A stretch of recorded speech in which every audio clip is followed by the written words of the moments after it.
Teško mi je bez emocija da govorim o tome i sve što prolazi vreme. Iako sam muškarac, emocije su sve teže. Jer i po godinu dana kasnije otkrivamo koliko je dubinski išlo rušenje Srbije i na koji način. I lične emocije su nelake. Ne zaboravite da se tada propagiralo kako mi je potrebno ubiti decu, i to javno, ne po društvenim mrežama, već po mainstream medijima, na svakom mestu.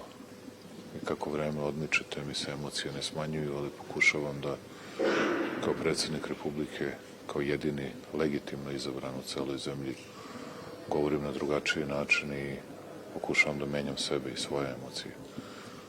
I zato pozivam ljude na ujedinjenje, na to da nam više niko ne razara porodice, ne deli ih po generacijama, ne deli ih na druge načine i po drugim pitanjima, već da zajedno i ujedinjeni krenemo napred.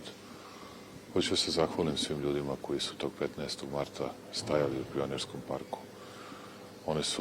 Oni se nisu ponašali bahato, arogantno, osiono.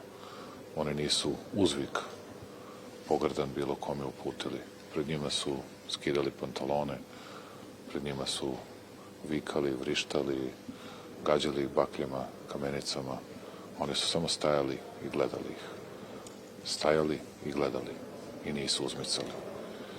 I tim herojima, tim junacima veliko hvala. Nisu oni branili mene. Ja sam bio tu sa svojim bratom, sa svojim starijim sinom.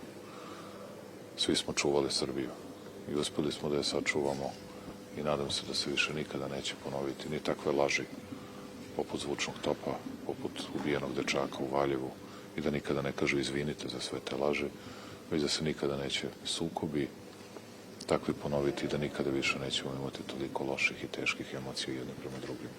Samo ujedinjena Srbija je ona koja može da ide napred.